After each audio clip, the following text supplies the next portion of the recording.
When inevitable adversities come, what should be our attitude towards them?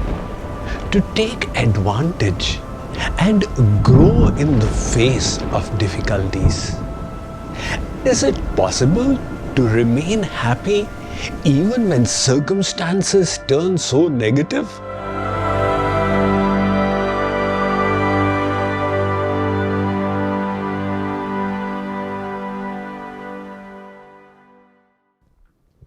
In India, when children are born, parents very often call a Jyotishi to draw up a Kundali chart, the birth chart.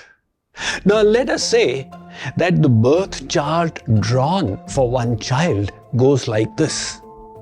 Panditji says, till the age of 9, your child will be very sick. After that, he will become all right. And at 14, he will win the Maths Olympiad. But at 15, he will suffer a serious injury in a car crash.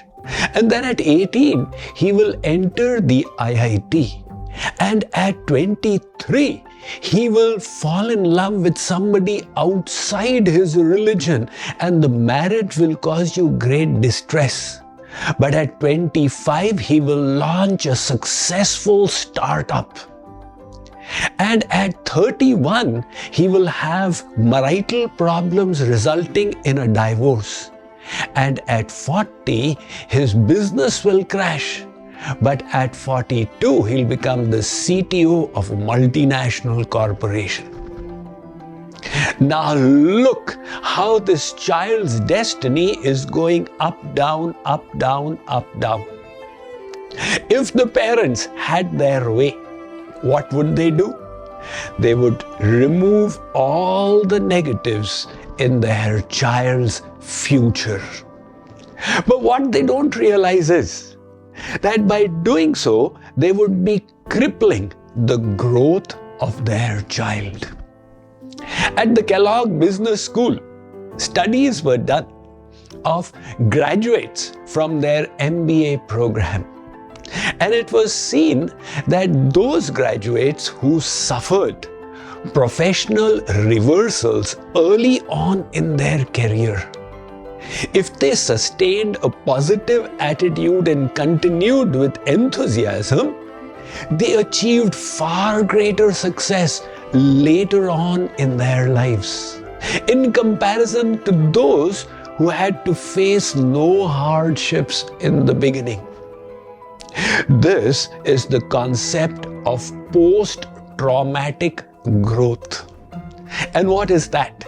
When there is a trauma, possibly a health problem, a financial crisis, a business reversal, a strain in relationships, at that time, it is agonizing.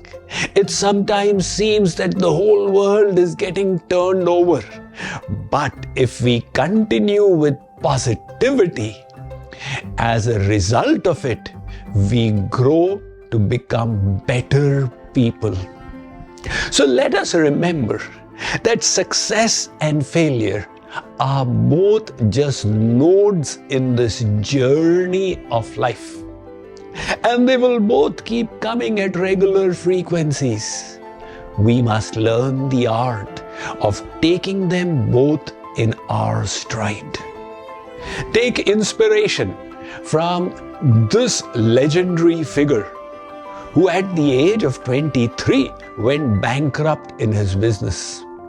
But he started it off again, and at 24 he again went bankrupt. At 26, the love of his life died. At 27, he became a nervous wreck. Nevertheless, he fell in love again and got married. At 33, 2 of his children died. This gentleman did not give up on life. At the age of 34, he stood for the US House of Congress and lost in the elections. At 36, he again stood for the US House of Congress and lost once again. At 45, he stood for senatorship and lost. At 47, he stood for vice presidentship and again got defeated. He stood again at 47 for senatorship and lost the election once more. But he just continued, and at the age of 52 years, he became the 16th President of the United States. You may have guessed I am talking about the legendary Abraham Lincoln.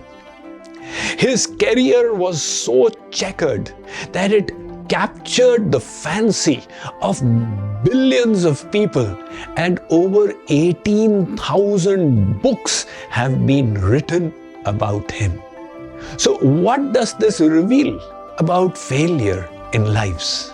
Let us read about it from The Art and Science of Happiness. A failure is just one amongst many million data points that define your personality. In the bigger picture, who you are is defined by the sum total of all these data points and not a single event. Realizing that failure is normal helps us accept it in our daily lives. With acceptance, the negative emotions associated with failure begin to fade. Unfortunately, we humans overemphasize success and make a big deal of failure.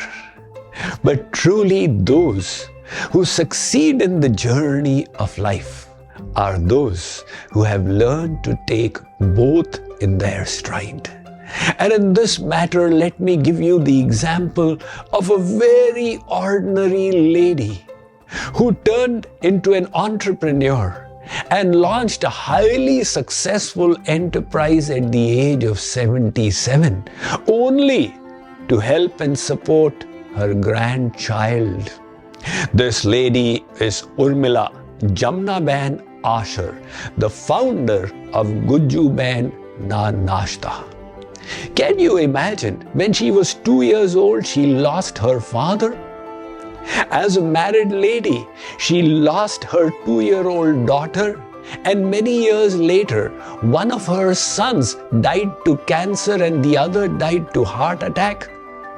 She was left with just one grandchild called Harsh Asher.